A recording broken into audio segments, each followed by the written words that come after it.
We're on the main street of a city that at the time of the disciples was called Aphrodisias.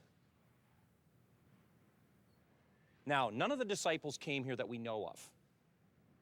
So I can't tell you any stories about them, but we do know that in the first, second century, there was a community of people who followed Jesus. Disciples, Christians, they were beginning to be called. And they were here. It's an amazing city, really. Take a look at the gate. This is called a tetrapolon. It's a formal gate into the area of Aphrodite. Just look at the beauty. Notice the variety of columns, flutes, spiral flutes, some that are just smooth, the different capitals at the top, the different carvings on the gate itself. And you begin to see that this was not only a wealthy place and a powerful place, but this was also a city of artistry and of art. But we've come here for a different reason. This helps me to appreciate the power of the city, but there's something here that helps us to appreciate how the early disciples could communicate the message that Jesus had entrusted to them or to their teachers. So come with me.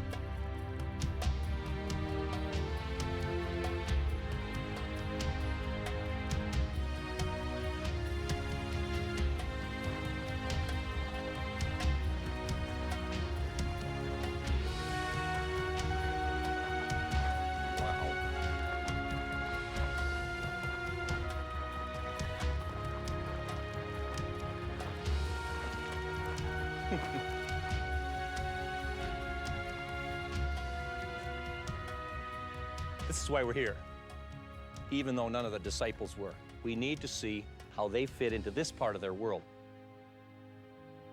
What's interesting, by the way, is that the Jewish disciples would have had some experience with this because there were two arenas, at least, in Israel. One's in Caesarea. It's huge. It's much bigger than this. Apparently, Herod built it. Part of it's washed away. It's beautiful today with the Mediterranean waves washing up on it. That was huge. And then there's one, if you remember, in Scythopolis, where much smaller, but where Jesus walked every time he walked to Jerusalem, he would have walked right by there. There was another there. So they did have some sense of what this part of their world was, although, of course, there are none in Galilee where Jesus taught his disciples.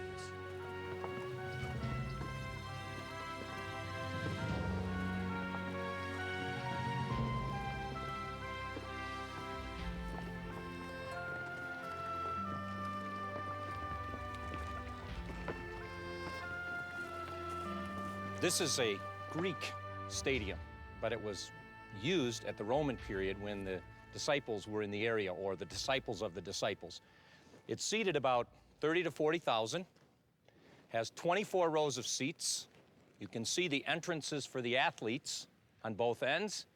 And notice the royal box, the place where the king or the governor or the ruler of the games would sit. Pretty impressive. Picture it in your mind with 40,000 fans screaming for whatever's going on down here. The question I have for me today is this. When Jesus called disciples, they understood that the model for the intensity, the passion, the focus that disciples had, the model was Elijah. But how do you say that to a culture that never heard of Elijah? Well, I'd like to suggest that those early disciples drew their image, their picture, their metaphor for their new disciples who were not Jews out of what they knew about games and athletics. The point of sport was not simply the spectacle for the spectators or to determine who was the best at something. The purpose of sport was to declare God, their gods, to be great and awesome. When the emperor began to be thought of as God, he used the games to say to the world, I'm God, and I'm king of the universe. And the athletes ran, in a sense, to say to the world, we declare that he is Lord and God. They were religious. So in a sense, it's amazing that the gospel writers, the Bible writers, would use that imagery because of the pagan religion. On the other hand, because people knew the games, it communicated powerfully. Let me show you what I mean. Olympic Games, especially those designed to declare to the world that Caesar was God, Domitian, let's say, started with the emperor's entrance. So picture 40,000 fans, and coming through that opening, the emperor. Maybe he's wearing the uniform of a Roman soldier, gleaming in the sun, the red crest back on his head, maybe walking, maybe on a white horse.